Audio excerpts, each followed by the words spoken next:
Hello and what's up and welcome back to another video.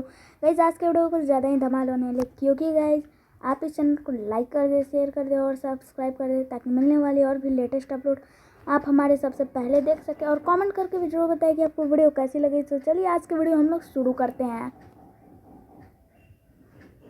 आज बसंत पंचमी, माँ सरस्वती का आवाहन, पूजा अर्चना होता है। बच्चे बहुत धूमधाम से स्कूलों में इसे मनाते हैं। तो ये इसमें वाणी एक बहुत बड़ी शक्ति है। वाणी एक बहुत बड़ी शक्ति है और वाणी का माने हुआ विचार प्रकाशन। अपने विचार को का प्रकाशन करना तो कैसे होगा? तो वाणी से होगा। और वाणी भगवान की दी हुई शक्ति है और वाणी से साहित्य बनता है। हमारे यहाँ हमारी जो व्यवस्था है उसमें हम अपने पुरातन संस्कृति और हमारे जो पुरातन वाङ्मय जो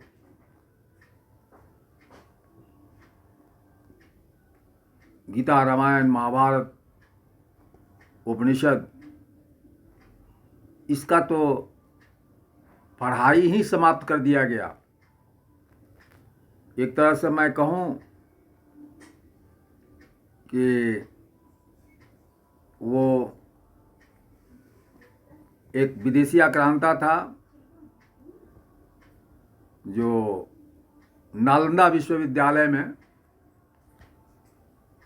आग लगवा दिया। कौन? खिलजी, बख्तियार खिलजी। 9 लाख किताबों को जलने में 3 माह लग गए। तो किताब जलवा दिया। और हमारी प्रधानमंत्री इंदिरा गांधी ने संविधान के 42वां संशोधन करके राज्यों का कोई धर्म नहीं होगा। तो जब राज्यों का धर्म ही नहीं होगा तो राज्यों से संचालित जो स्कूलें होंगी उसमें धार्मिक पढ़ाई बंद हो गया। जैसे गीता, रामायण, ये सब हम लोग बहुत पहले पढ़े हैं, वो सब बंद हो गया। मात्र आप भाषा के नाम पर, लिटरेचर के नाम पर 1-2 पन्ना रामायण का पढ़ा देंगे, 1-2 पन्ना गीता का बोल देंगे। तो एक तो जला दिया नालंदा विश्वविद्यालय में, मूल ग्रंथें नष्ट कर दिया। और मैं इनके पर आरोप नहीं लगा रहा, और इन्होंने संविधान में संशोधन करके इसको बंद कर दिया। आज हमारे बच्चे नहीं जानते हैं कि भारत क्या है, भारत का धरोहर क्या है, भारत की भाषाएं क्या है, दैविक वाणी क्या है, देववाणी क्या है, कुछ इनको जानकारी नहीं है। लॉर्ड मैकाले ने कहा था कि देश तो ये आज़ाद हो गया, देश को आज़ादी तो हमने दे दी, लेकिन 3 चीज़ों में ये देश गुलाम रहेगा, उससे कभी नहीं निकल सकता। उसने पहला कहा कि कोट, पैंट, शर्ट, टाई। आज देखिए। दूसरा कहा भाषा अंग्रेजी, और तीसरा कहा खान पान। तो आज हमारे देश में सारे चीज़ें पश्चिमी सभ्यता के तहत, वो कोट, पैंट, टाई, पदाधिकारी हैं, ऑफिसर हैं, और शॉर्ट कोट, पैंट, टाई बांधे हुए हैं। जो अंग्रेज़ों के ज़माने में अंग्रेज़ों का दिया हुआ धरोहर है, उसको हम बहुत शान से अथी करते हैं। और फिर वही अंग्रेजी की पढ़ाई 1962 में हम बता रहे हैं कि बिहार में वो पटना का सेंट जेवियर्स कॉलेज था, रांची में सेंट जेवियर्स कॉलेज था, ये दूसरा अंग्रेजी स्कूल कहीं नहीं था। आज तो देखिए कि हर प्रखंड में, हर ब्लॉक में, हर गांव में एक एक अंग्रेजी स्कूल खुल गया। डॉक्टर लोहिया ने कहा था कि भारत माता तो आज़ाद हुई, लेकिन उसकी जीभ कटी हुई है। कहा कि हमारा जो मातृभाषा है हिंदी, वो लागू आज तक नहीं हुआ। उसमें कहा गया था कि 1965 तक इसको हम हिंदी को लागू करेंगे। इसका नतीजा हुआ कि देश अपनी भाषा में विकसित नहीं हो रहा है। हम इस अंग्रेजी के विरोधी नहीं हैं। अरे अपनी भाषा को तो पहले आगे बढ़ाओ, उसके बाद फिर अंग्रेजी हो, फ्रेंच हो, लैटिन हो, जितना भाषा हो पढ़ो, पढ़ा दो, ज्ञान विशेष अर्जित करो। लेकिन अपनी मातृभाषा को, अपनी देश की भाषा को मत भूलो। उससे तुम्हारा संबंध है, तुम्हारा आध्यात्मिक संबंध है, वो तुम्हारी वाणी है। तुम जब जन्म लेते हो तो उसी भाषा में बोलते हो, तुम्हें माँ तुमको सिखाती है। अभी देखिए हमारे यहाँ जो इतिहास है, बहुत गलत सलत इतिहास अंग्रेजों ने लिख दिया, वामपंथियों ने लिख दिया। मोदी जी को, भारत के प्रधानमंत्री को एक विभाग बना करके बड़े आचार्यों का, विद्वानों का वो शोध करे, बच्चों को जो इतिहास पढ़ाया जाता है उसका देखे कि कहाँ कहाँ इतिहास में त्रुटि है। उस सबको गलत इतिहास पर रोक लगाए। गलत इतिहास बच्चों को तो 50 से 60-70 साल पढ़ाया गया, उसको अब भी तो उसको शुद्ध करो। बच्चों को देश की, जिस बच्चों को अपने देश का इतिहास मालूम सही नहीं होगा, उस देश का क्या भविष्य होगा। इसलिए हमारे बच्चे अंधेरे में हैं।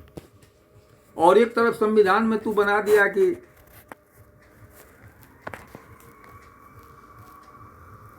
अल्पसंख्यक के नाम पर अल्पसंख्यक अपनी भाषा का उत्थान करेगा, अपनी भाषा का स्वयं स्कूल विद्यालय खोलेगा, उसमें उसका अपना एडमिनिस्ट्रेशन रहेगा, उसमें सरकार हस्तक्षेप नहीं करेगी। और दूसरी तरफ संविधान में कहते हो कि भाई भाषा, जात, धर्म, संप्रदाय के आधार पर, लिंग भेद के आधार पर भेदभाव नहीं किया जाएगा। एक तरफ संविधान का 14 तुम्हारा 14वां ये कह रहा है अनुच्छेद, और दूसरी तरफ अल्पसंख्यक के नाम पर वो अपनी भाषा का पढ़ाई पढ़ाएगा।